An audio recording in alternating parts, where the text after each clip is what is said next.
11월 2일 본선거가 하루 앞으로 다가왔습니다. 한인사회의 오랜 수건인 한인 최초 뉴욕시의원 뉴저지 주 하원의 탄생이 기대되고 있습니다. 식품의약국 FDA가 10대 청소년을 대상으로 한 모더나의 코로나19 백신의 긴급 사용 승인이 올해는 어려울 것 같다고 밝혔습니다. 델타 변이로 촉발된 코로나19 4차 대유행이 진전 국면에 들어선 것으로 보입니다. 하지만 보건당국은 다가오는 겨울철을 앞두고 긴장태세를 유지하고 있습니다. 최근 인플레이션 영향으로 올해 크리스마스는 역대 가장 비싼 쇼핑 시즌이 될 거라는 전망이 나왔습니다. 뉴욕에서 잡화점 주인과 말다툼을 벌인 한 남성이 가게에 화염병을 던졌습니다. 화염병이 터지면서 큰 화재가 발생해 주인과 직원이 다쳤습니다. 이상은 이 시각 주요 뉴스입니다.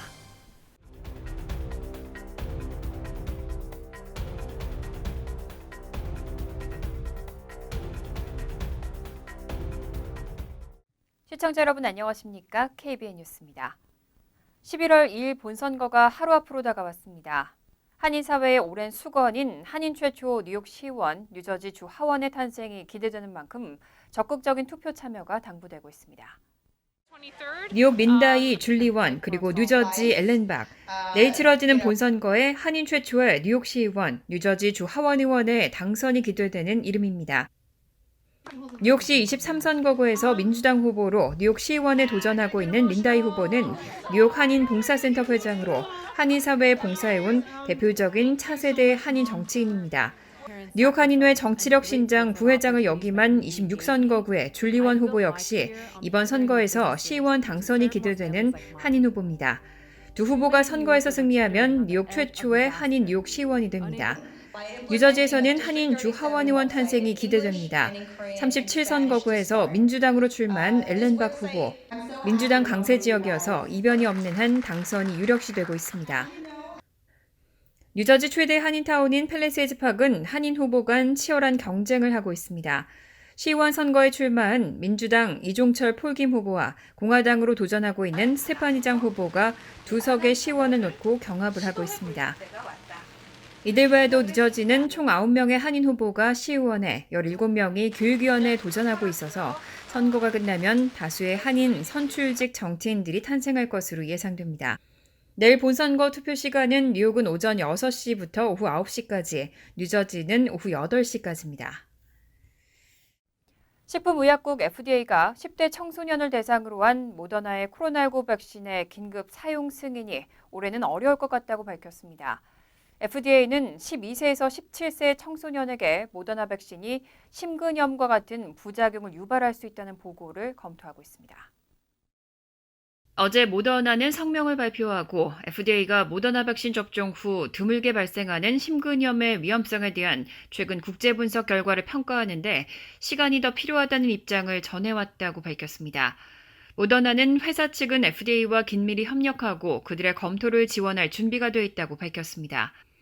한편 FDA는 모더나 백신의 12세에서 17세 청소년을 대상으로 한 긴급 사용 승인 결정이 내년 1월 전까지는 나오지 않을 것이라고 모더나에 통보했습니다. 이에 모더나는 FDA의 검토 기간 동안 6세에서 11세 어린이들을 위한 백신 긴급 사용 허가 신청도 연기할 것이라고 밝혔습니다. 모더나는 지난 5월 말 자사의 코로나19 백신이 12세에서 17세 청소년을 대상으로 한 연구에서 100% 효과가 있었다고 밝힌 바 있습니다. 한편 앞서 스웨덴과 덴마크, 노르웨이 등 일부 북유럽 국가는 젊은 층을 상대로 한 모더나 코로나19 백신 접종을 잠정 중단했습니다. 모더나 백신을 접종한 젊은 층에서 심근염과 심낭염이 발생할 가능성이 더 크다는 자료 때문입니다. 핀란드와 스웨덴에서는 보건당국이 30세 미만 남성에게 모더나를 사용하지 말 것을 권고했습니다. 델타 변이로 촉발된 코로나19 4차 대유행은 진정 국면에 들어선 것으로 보입니다. 확진 사례와 입원 사망자 등 모든 지표가 개선되고 있습니다. 하지만 보건당국은 다가오는 겨울철을 앞두고 긴장태세를 유지하고 있습니다. 어제 월스트리트저널은 존스홉킨스 대학 자료를 인용해 최근 일주일간 평균 코로나19 신규 확진자는 약 7만 2천 명대로 내려앉아 지난해 수치와 비슷해졌다고 보도했습니다.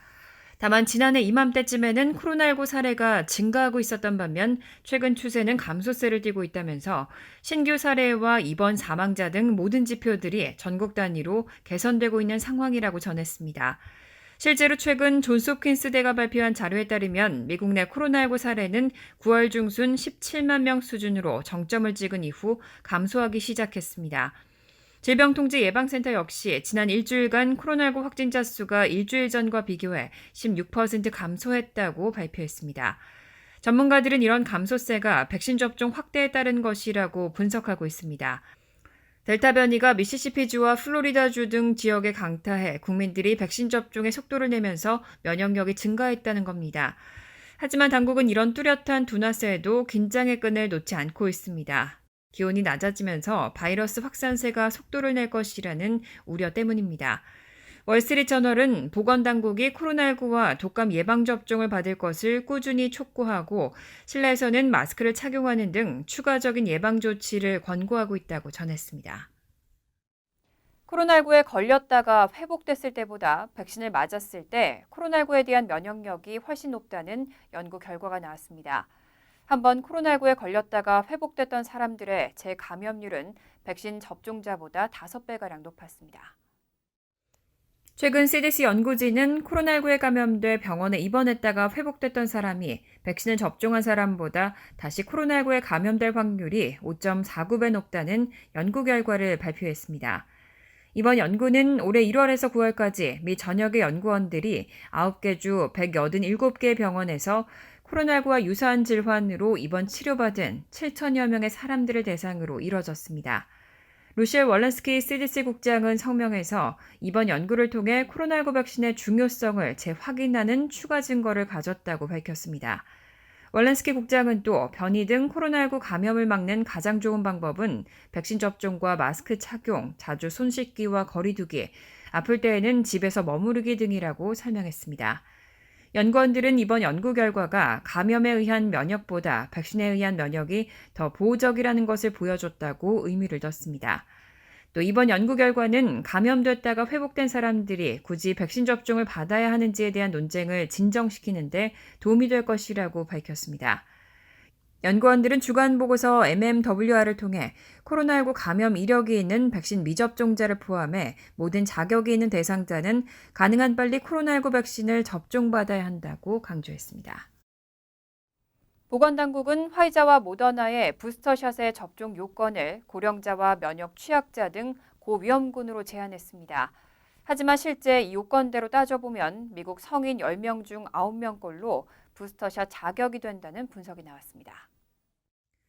지난 29일 CNN은 보스턴 아동병원의 컴퓨터 전염병학 연구실의 의뢰에 분석한 결과 화이자, 모더나, 얀센의 백신 접종을 끝낸 미 성인의 최소 89%가 부스터샷 접종 자격을 갖춘 것으로 파악됐다고 보도했습니다.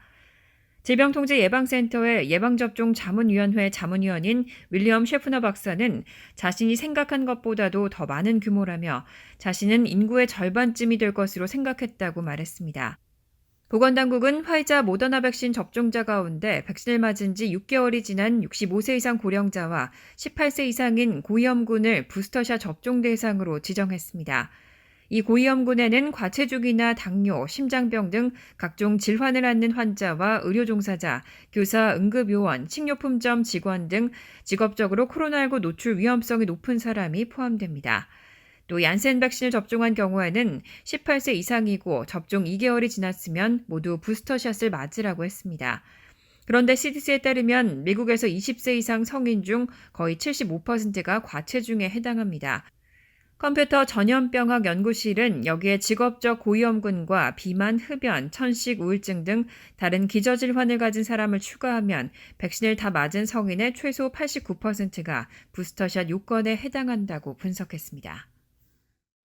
최근 인플레이션 영향으로 올해 크리스마스는 역대 가장 비싼 쇼핑 시즌이 될 거라는 전망이 나왔습니다. 공급망 대란 등으로 인한 상품 부족과 가격 인상까지 겹쳤지만 미국 내 소비 심리는 전혀 줄지 않은 것으로 나타났습니다. 노동부가 발표한 9월 소비자 물가지수는 연 누적 5.4%를 기록했습니다. 13년 전인 2008년 8월 이후 가장 높은 상승률입니다. 이렇게 높은 물가 상승률과 임금 인상, 노동력 부족과 원자재값 상승 등에 의해 식료품, 생활 필수품, 가전제품, 패스트푸드 등 대다수 소비재 가격이 오른 상황입니다.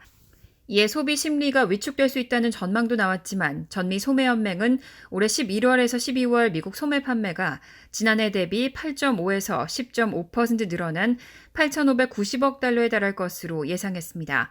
자동차 업계, 주유소, 음식점 등은 제외된 수치입니다. 실제로 미국 소비자들은 코로나19 대유행 이전 수준까지는 아니지만 소규모 구매에 대해서는 과거 수준과 비슷하게 지갑을 열고 있습니다.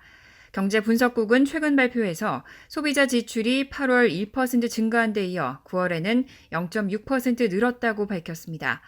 CNN은 이를 두고 소비자들이 가격이 상승하더라도 소비를 계속할 의사가 있는 것으로 분석했습니다. 그러면서 올해가 역대 가장 비싼 연말 쇼핑 시즌 중 하나가 될 것이라는 것을 의미한다고 전했습니다. 경제학자들과 소매 체인점들도 소비자들이 연휴 동안 소비를 계속할 것이라고 확신하고 있습니다. 살 과티에리 BMO 수석 이코노미스트는 소비자 지출이 증가하고 있고 호텔 점유율과 식당 방문이 늘고 있다며 올해 연휴 판매가 매우 강력할 것으로 보인다고 밝혔습니다. 이런 상황에서 공급망 문제는 연말 시즌 최대 과제로 남아 있습니다. 배송 지연으로 공급과 수요 불균형이 지속되고 연말까지는 가격이 계속 오를 것이란 전망도 나옵니다. 세계적으로 유가와 에너지의 원자재 가격이 치솟았는데 전문가들의 전망은 엇갈리고 있습니다. 이런 에너지 위기가 앞으로 3, 4년 지속될 거란 전망이 나오는데 내년 3월이나 4월쯤이면 다시 합리적인 가격이 될 거란 분석도 있습니다. CNBC는 어제 분석가들의 인터뷰를 통해 향후 에너지 위기가 이어질 것인지에 대해 전망했습니다. 최근 세계적으로 유가와 에너지 원자재 가격이 치솟은 가운데 전문가들의 전망은 엇갈리고 있는 상황입니다. JBC 에너지 아시아 리처드 고리 이사는 10월 중순 CNBC 캐피털 커넥션과의 인터뷰에서 현재의 가스 위기가 다시 반복될 것이라며 몇 년 동안 높은 에너지 가격을 겪게 될 것이라고 말했습니다. 반면 영국 해운 중개업체 심슨 스펜스 영의 세계적인 에너지 파생 상품 책임자 제임스 휘슬러는 높은 가격 수준이 올 겨울 이후까지 유지될 것으로 예상하지 않았습니다. 그는 CNBC 스트릿사인 아시아에 출연해 에너지 위기는 단기적인 문제라며 내년 3월이나 4월이 되면 합리적인 가격이 다시 나올 것이라고 밝혔습니다. 한편 전문가들은 특히 천연가스에 주목했습니다. 고리 이사는 특히 각국이 석탄과 석유에서 청정 에너지로의 전환을 시도하면서 천연가스 수요가 매우 빠르게 증가하고 있다고 말했습니다. 그러면서 세계가 충분한 가스를 갖고 있지 않기에 앞으로 3년간 시장은 매우 경직될 것이고 현재 위기가 내년 2월에서 3월 깨면 사라질 것으로 전망했지만 내년 겨울 시즌이 다가오고 수요가 증가하면 시장은 다시 긴축될 것으로 보인다고 전했습니다. 반면 시티 리서치의 에너지 전략 책임자 앤서니 비에는 가스 공급이 점점 개선되고 있다며 LNG 수출 시설이 천연가스를 액체 상태로 냉각시켜 공급받지 못하는 곳까지 선박으로 운송할 수 있고 유럽과 러시아, 중국 등에서의 생산도 증가할 것으로 전망했습니다. 뉴욕 증시는 올해 연말까지 당분간 사상 최고치를 경신하면서 강세를 보일 것으로 예상되고 있습니다. 다만 이런 상승세도 내년에는 붕괴될 거란 전망이 나옵니다. 어제 웰스파고 증권 주식 전략 책임자 크리스 하비는 올해 S&P 500 지수가 4,825까지 오를 것으로 전망하고 월가가 활기찬 연말 랠리를 펼친 뒤 2022년에는 떨어질 것으로 보인다고 밝혔습니다. 지난주 S&P 500, 나스닥, 다우지수는 사상 최고치를 경신하며 기록적인 한 주를 보냈습니다. S&P 500과 나스닥은 10월에 7%, 다우지수는 6% 상승했습니다. 합의 책임자는 CNBC 트레이딩 네이션에서 주가가 지속 가능하지 않은 수준까지 올랐다가 녹아버릴 것이라며 탄탄한 경제 펀더멘털, 예상보다 높은 수익, 낮은 자본 비용, 거대한 현금 투자 등이 수익의 재료가 된다고 말했습니다. 이어 지금은 비합리적인 것이 보다 더 합리적인 것이 되는 시기라며 일어나지 않을 것이라고 예상한 일들이 일어날 수 있고 일어날 가능성이 가장 높다고 했습니다. 그러면서 우리는 많은 개인과 투자자들이 현 시점에서 시장이 무너지지 않을 것이라고 느끼는 것을 보고 있지만 몇 번 후퇴한 적이 있다고 강조했습니다. 연방준비제도 이사회가 예고한 테이퍼링은 금리 상승 압력으로 이어질 것이라고 전망했습니다. 합의 책임자는 내년 2분기 성장 둔화, 중간 선거를 둘러싼 불확실성 등으로 연준이 보다 매파적인 모습을 보여 증시가 10% 조정을 받을 수도 있다고도 덧붙였습니다. 이어 내년 늦은 봄, 초여름에 접어들 때쯤이면 더 방어적으로 접근해야 할 것이라며 주식시장이 무너진 상황은 3개월에서 6개월 정도 지속될 것으로 예측했습니다. 지난달 전국 대도시의 렌트비가 지난해와 비교해 두 자릿수 상승률을 보였습니다. 9월 50개 도시의 렌트비는 13.6% 오르면서 중간값이 1,654달러에 달했습니다. 부동산 정보 전문 리얼터닷컴은 9월 50개 도시 렌트비가 지난해와 비교해 13.6% 오르며 중간값 1,654달러로 집계됐다고 밝혔습니다. 렌트비 부담은 1년 전보다 월 평균 198달러 늘었고 크기에 따라 스튜디오 11.3%, 137달러, 원베드룸 13.7%, 185달러, 투베드룸 14.4%, 233달러 등 큰 집일수록 더 많이 늘었습니다. 최대 상승 도시는 템파로 33.3%가 올라 렌트비 중간값 1,800달러를 기록했고 뒤이어 리버사이드 26.5%, 2,245달러, 피닉스 26.4%, 1,700달러, 라스베이거스 25.9%, 1,548달러, 샌디에이고 25.1%, 2,745달러 등이었습니다. 리얼터닷컴은 하이테크 기업 밀집 지역으로 유명한 전국 10대 도시의 회복세도 인상적이었다고 전했습니다. 올해 초 도시별로 최대 15.8% 렌트비가 하락했던 이들 10개 도시가 지난달은 평균 7.6% 상승했습니다. 가장 많이 오른 도시는 오스틴으로 25.6% 상승률을 기록했습니다.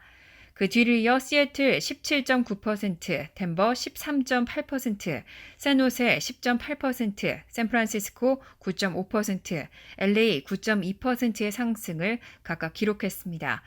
리얼터닷컴의 한 매니저는 가격 상승, 매물 부족, 모기지 이자율 상승 등의 악재로 인한 주택 구매 포기층이 도심 지역 렌트로 복귀하고 있다며 다만 렌트비 상승폭이 조정되면서 내년 초에 임차 계약을 한다면 조금 유리할 수 있다고 전했습니다. 뉴욕에서 잡화점 주인과 말다툼을 벌인 한 남성이 가게에 화염병을 던졌습니다. 화염병이 터지면서 큰 화재가 발생해 주인과 직원이 다쳤습니다. 언론 보도에 따르면 흑인 남성 38살 조엘 망갈은 지난 30일 브루클린에 있는 한 소형 잡화점에서 주인과 말다툼을 벌였습니다. 이 남성은 다툼이 끝난 뒤 화염병 2개를 준비하고 그중 하나에 불을 붙여 가게 안으로 던졌습니다. 경찰이 공개한 이 가게 내부 폐쇄회로 카메라에 찍힌 영상에 따르면 남성은 지난 토요일 잡화점 앞 바닥에 화염병 2개를 놓은 뒤 그중 하나에 불을 붙이기 시작했습니다. 잠시 뒤 남성은 불이 붙은 화염병을 가게 안으로 던졌고 그 순간 가게에 큰 폭발음과 함께 대형 화재가 발생했습니다. 당시 가게 안에는 가게 주인과 직원 1명이 있었고 두 사람은 불이 나자마자 문 밖으로 뛰쳐나왔습니다. 해당 남성은 두 번째 화염병에 불을 붙이려다 가게 주인이 잡화점 안에서 뛰어나오는 것을 발견하고 곧바로 도망쳤습니다. 이때 직원 중 1명은 망갈을 뒤쫓았지만 그의 주머니 속 칼에 오른손을 베이는 부상을 당했습니다. 사건은 소방관들이 화재를 진압하고 부상을 당한 두 사람을 현장에서 치료하며 일단락됐습니다. 이번에 사건을 일으킨 망갈은 방화 3건, 폭행 2건, 학대 시도, 무기 및 범죄 행위 등의 혐의로 기소됐습니다. 간추린 소식입니다. 루실 월렌스키 CDC 국장은 18세 미만 아동 입국자에게 백신 접종 확인서 제출을 면제하는 대신 7일간의 자가격리를 부여하려는 조치를 철회했다고 밝혔습니다. 당초 자가격리를 의무화하려 했지만 항공여행업계는 모처럼 살아나는 여행 수요에 찬물을 끼얹을 수 있다는 점을 들어 우려를 표명한 것으로 알려졌습니다. CDC는 개정안을 공표하면서 백신 접종을 완료한 부모, 부호자와 18세 미만 아동이 동행하는 경우 자가격리를 하기가 매우 어려울 수 있다는 점을 감안했다고 설명했습니다. CNN은 오늘 총기 사건을 집계하는 총기폭력 아카이브와 지역 뉴스, 경찰 발표 등을 자체 취합한 결과 할로윈 주말 총기 사고로 최소 12명이 사망하고 52명이 다쳤다고 전했습니다. 4명 이상이 사망, 부상한 총기 사건을 난사 사건으로 분류할 경우 주말에만 최소 11건이 발생한 것으로 파악됐습니다. 일리노이주에서는 할로윈을 맞아 가정집에서 열린 파티에서 총격 사건이 벌어져 2명이 숨지고 10여 명이 다쳤고, 캘리포니아주 세크라멘토에서도 파티에서 벌어진 총격에 2명이 숨지고 5명이 부상당했습니다. 지난 28일 촬영된 상업 위성 사진은 북한 신포 조선소의 신포급 실험 탄도 미사일 잠수함 주변에서 벌어지는 활동들이 잠수함 발사 탄도 미사일의 추가 시험 발사 준비를 시사하고 있다고 38 놀스가 지난 29일 보도했습니다. 사진에서는 이전 시험 발사 때 미사일 발사관을 잠수함과 잠수 시험 바지선에 적재하는 데 사용된 이동식 크레인이 시험 바지선 옆에 놓여 있습니다. 시험 바지선 중앙에 있는 회전식 원형 덮개가 제거돼 있었는데, 이 역시 원형 덮개에 미사일 발사관을 적재하기 위해 제거된 것으로 보인다는 분석입니다. 아메리칸 항공이 악천후와 인력난에 지난 주말 1,500편이 넘는 항공편을 취소했습니다. 아메리칸 항공은 지난 29일 342편을 취소한 데 이어 30일에는 543편을 취소했고, 31일에는 당일 전체의 12%에 해당하는 규모인 634편을 취소했습니다. 아메리칸 항공 최고 운영 책임자는 지난 30일 직원들에게 보낸 메모에서 댈러스 포트워스 국제공항에서 강풍으로 결항이 발생하면서 주말 항공사 운영에 어려움이 생겼다고 밝혔습니다. 환율과 증권 소식입니다.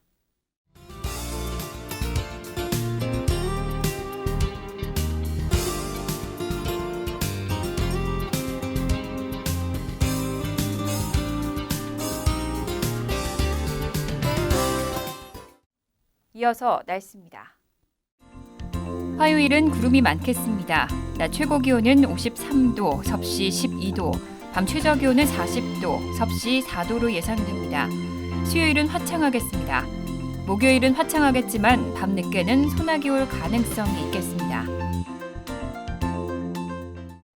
이상으로 KBN 뉴스를 마칩니다.